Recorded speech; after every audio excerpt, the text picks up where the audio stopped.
இரண்டாம் கட்ட சுற்றுப்பயணம் என்பது டெல்டா மாவட்டத்திலிருந்து துவங்க இருக்கிறது. ஆமாங்க, வருகின்ற சனிக்கிழமை நாகப்பட்டினம், திருவாரூர் மாவட்டங்களில் தலைவர் சுற்றுப்பயணம் செய்ய இருக்கிறார். இதற்கான ஏற்பாடுகள்லாம் இப்போது தயார் நிலையில் தொண்டர்களையும் கட்சியின் நிர்வாகிகளும் ஈடுபட்டு கொண்டு வந்துட்டுருக்காங்க. இதில் என்ன ஒரு விஷயம் அப்படின்னாக்கா, ஏற்கனவே நம்ம சொன்னது போல் ஒரு சுற்றுப்பயணத்திற்கு 3 மாவட்ட தொண்டர்களையும் மக்களையும் சந்திப்பதாக தான் அறிவிப்பு வெளியாக இருந்தது. இன்றைக்கி நம்ம பார்த்தோம்னா இருக்கிற சூழ்நிலை நம்மளால் புரிந்து கொள்ள முடிகிறது. மக்கள் எந்த அளவுக்கு அவரை சந்திக்கிறாங்க, அவருடைய அன்பையும் மீறி போக முடியாது. எல்லாருமே குடும்பமாக ஒரு செல்லமாக கோச்சிக்கிறாங்க.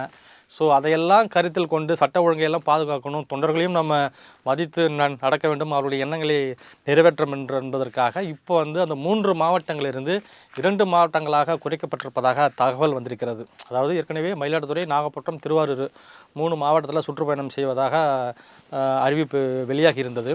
இந்த நிலையில் 2 மாவட்டத்தை மட்டும் ஃபஸ்ட்டு சந்திக்கலாம், திருவாரூர், நாகப்பட்டினம் சந்திக்கலாம், மயிலாடுதுறை பின்னர் தேதியில் அறிவிக்கப்படும்னு தகவல் வந்திருக்கு. இன்னும் உறுதியாக அது குறித்து இன்னும் செய்தி வெளியிடப்படவில்லை. இந்த நிலையில் நாகப்பட்டினம் மக்களும் திருவாரூர் மக்களும் இன்றைக்கி ஒரு சந்தோஷமான மனநிலையில் இருக்கிறாங்க. ஏன் அப்படின்னாக்கா, டெல்டாவில் தளபதி முதல் முறையாக வராரு, அதாவது மக்களை சந்திப்பதற்காக முதல் முறையாக வராரு. ஸோ அவருக்கு பெரிய வரவேற்பு கொடுக்கணும் அப்படிங்கிற மாதிரி 2 மாவட்ட மக்களுமே நல்லா இன்றைக்கி உற்சாகத்தில் இருக்கிறாங்க. அதுபோல் 2 மாவட்டத்தில் இருக்கக்கூடிய மாற்று கட்சியினரும் ஒரு பெரிய எதிர்பார்ப்பை காத்து கொண்டிருக்கின்றனர்.